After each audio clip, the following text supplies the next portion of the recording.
तो स्वागत है आप सभी का आपके अपने YouTube चैनल ग्रुप में। दोस्तों आज का एनालिसिस की शुरुआत करूंगा सभी की सभी बिग पॉजिटिव न्यूज़ से, जो हमारा मंडे के दिन और अगले हफ्ते को मार्केट में एक तेज़ी की तरफ ले जाता हुआ दिखाई देगा। तो सबसे बड़ी न्यूज़ के साथ शुरू कर रहे हैं, वीडियो के अंत तक बने रहिएगा। देखिए दोस्तों, मार्केट क्लोजिंग होने के बाद में हर फ्राइडे को मार्केट क्लोज होने के बाद में आरबीआई एक डेटा पेश करता है जिसका नाम है फॉरेक्स रिज़र्व। तो फॉरेक्स रिज़र्व का डेटा आ चुका है और बड़ी खुशखबरी देखने को मिल रही है। एक बड़ी तूफ़ानी खुशखबरी आरबीआई ने दी है कि हमारा जो फॉरेक्स रिज़र्व है, फॉरेक्स रिज़र्व 4.546 अरब डॉलर बढ़कर 674.664 अरब डॉलर हुआ। यानी कि क्योंकि क्या हो रहा था कि जो हमारा जो रुपया था वो कमज़ोर हो रहा था और डॉलर बढ़ता जा रहा था, तो उम्मीद ये जताई जा रही थी कि हमारे फॉरेक्स इस बार भी घट सकते हैं, लेकिन इसके उलट हुआ और हमारे फॉरेक्स रिज़र्व बढ़कर आ चुके हैं और एक बार फिर से हम लगभग ऑल टाइम हाई के पास में पहुंच चुके हैं। यानी कि 675 अरब डॉलर का हमारा विदेशी मुद्रा भंडार हो चुका था 2 हफ्ते पहले, जो कि अब फिर से पिछले हफ्ते घट गया था और इस बार फिर से हम बढ़ के कहाँ पर पहुँच गए, 674.664 अरब डॉलर पर पहुँच चुके हैं। तो जब फॉरेक्स बढ़कर आता है मार्केट में तेज़ी आती है।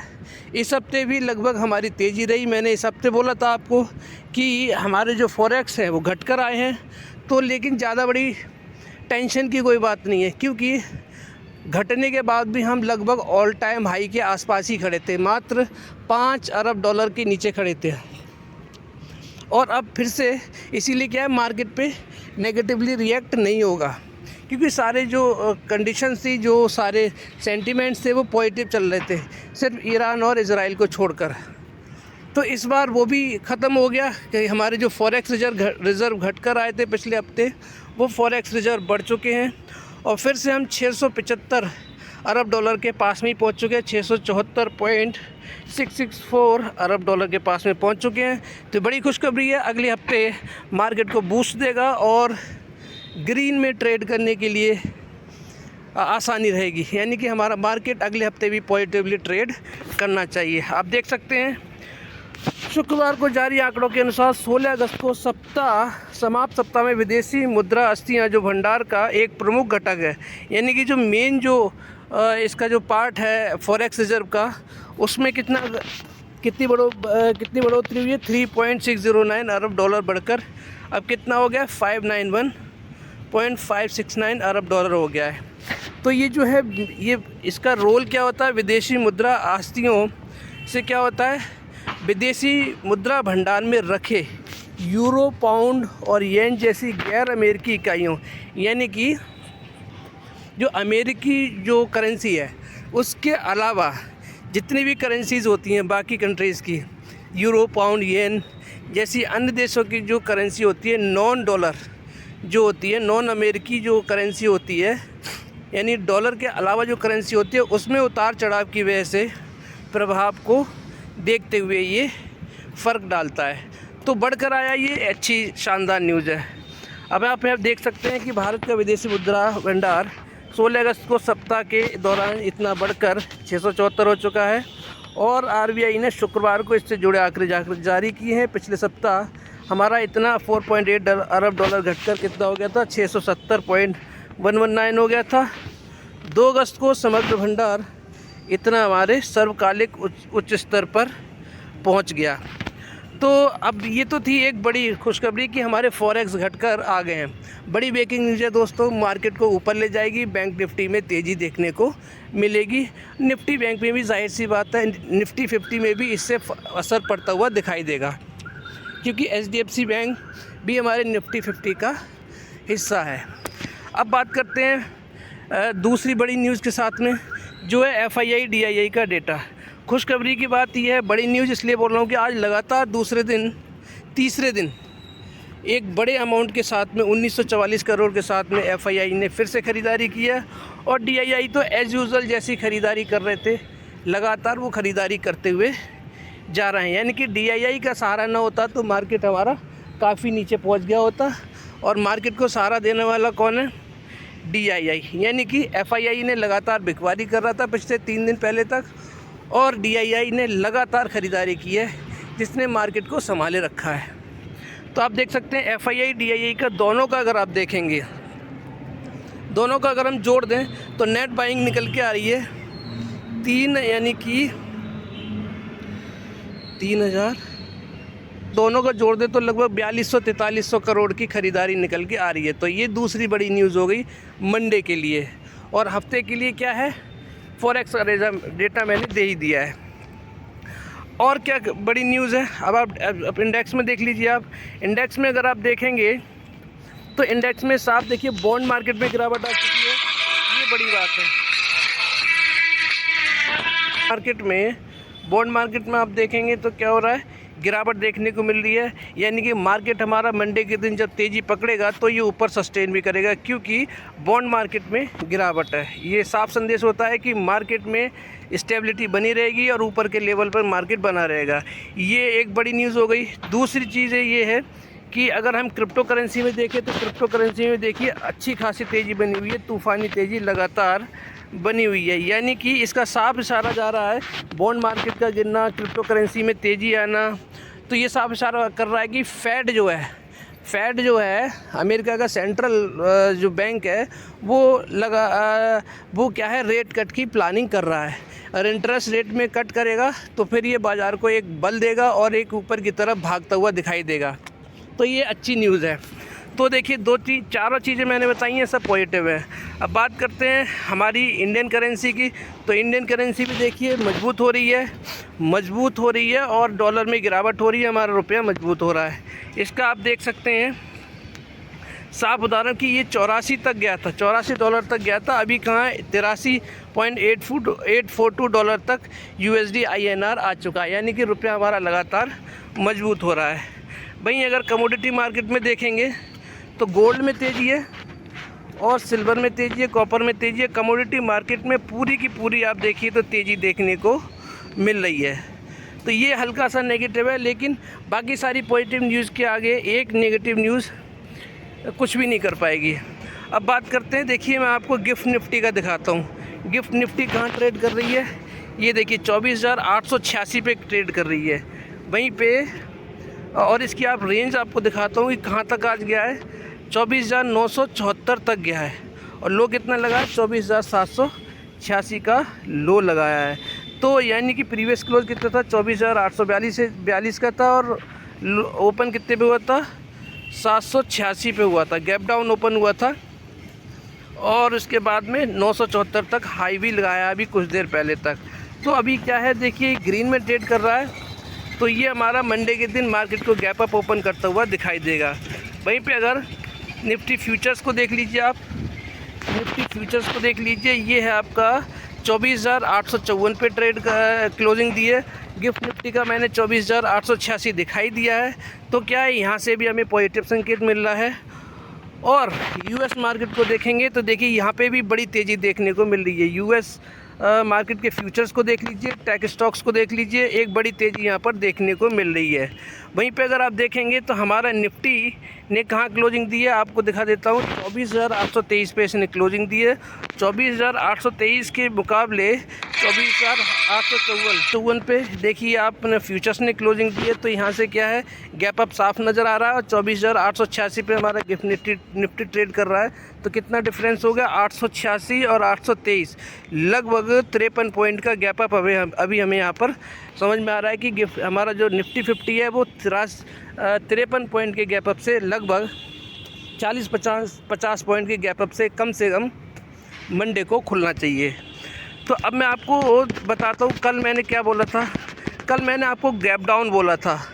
तो अगर आप देखेंगे 24, तो मैंने बोला था आपको गैप डाउन होगा क्योंकि कंडीशन ऐसी बन रही थी। 24,811 का प्रीवियस क्लोज था, लेकिन थोड़ा सा गैप अप हुआ, लेकिन उसके बाद में देखिए प्रेशर आया। मैंने बोला था कि मार्केट में प्रेशर आएगा और तेज़ी भी आएगी।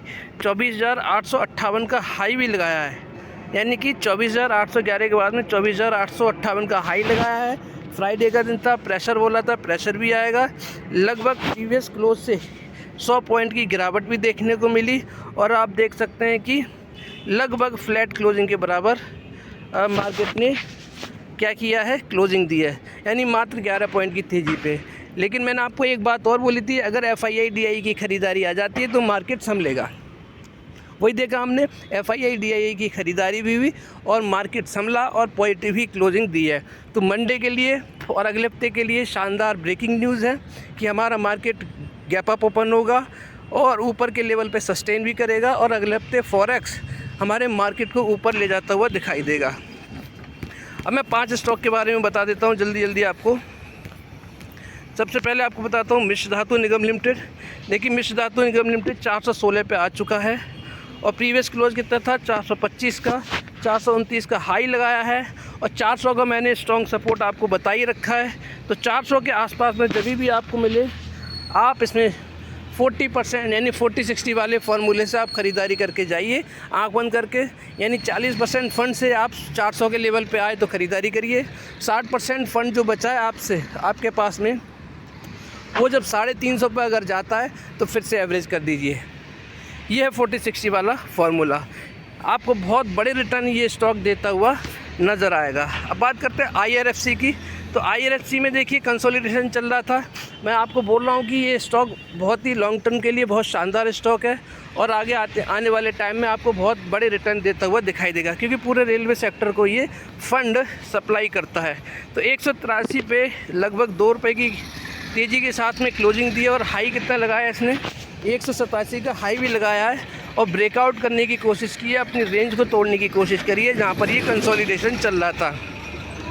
प्रीवियस 181 का क्लोजिंग थी और लो कितना लगाया, 180 का, ओपन भी 181 पे हुआ और 187 का हाई लगाने के बाद एक अच्छी खासी तेज़ी देखने को मिली। 229 का लाइफ टाइम हाई है।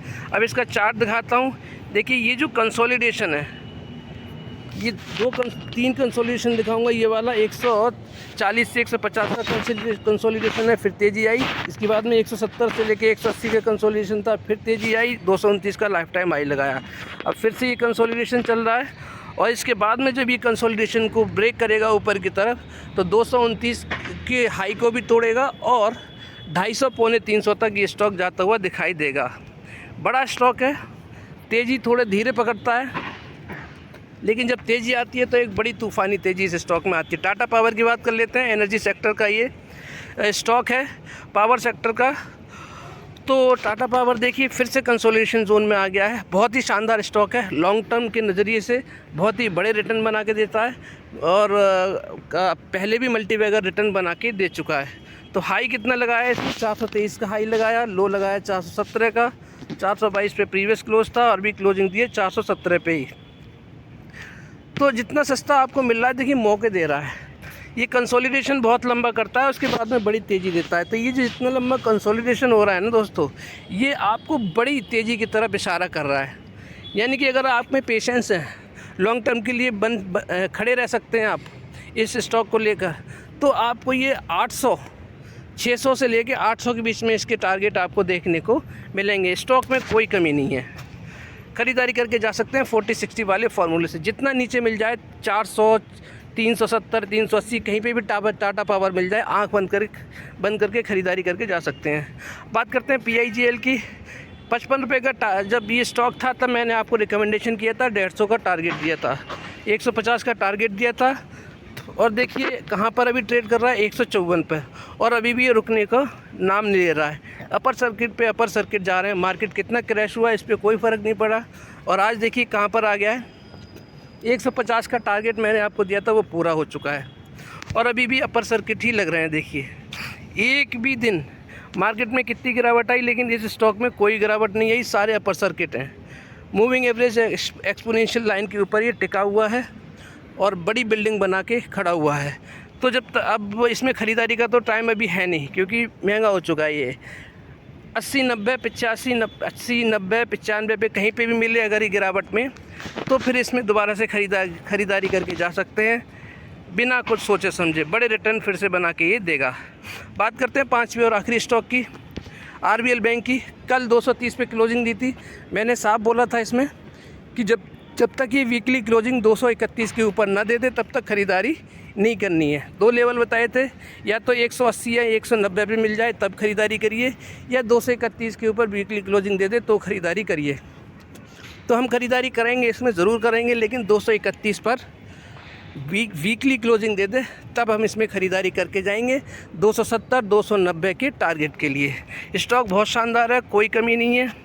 और हाई आज कितना लगाया 230 का, प्रीवियस क्लोज कितना था 230 के ही लगभग था, ओपन भी 230 पे ही हुआ था, और लो 223 का लगाया। तो लेकिन अपने ऊपर की रेंज की तरफ ही बढ़ता हुआ दिखाई दे रहा है साफ साफ। किसी भी दिन इसमें बड़ी तेज़ी आ सकती है, ख़रीदारी करके जाना चाहिए 40-60 वाले फार्मूले से।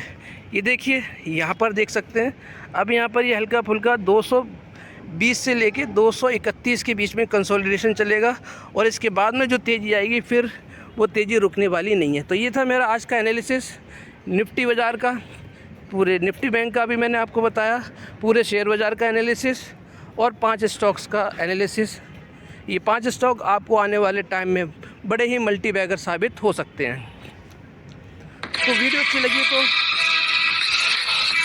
आपको एनालिसिस बता दिया है, और आपको ये भी बता दूं कि हमारा अगले हफ्ते मार्केट ग्रीन में ट्रेड करना चाहिए। अगर ईरान इजराइल की तरफ से कुछ नहीं नेगेटिव न्यूज़ नहीं आ जाती है तब तो हमारा स्टॉक, मतलब कि ईरान इजराइल की नेगेटिव न्यूज़ नहीं आती है तो हम लोग बड़ी तेज़ी के साथ में अगले हफ्ते ट्रेड करने वाले हैं।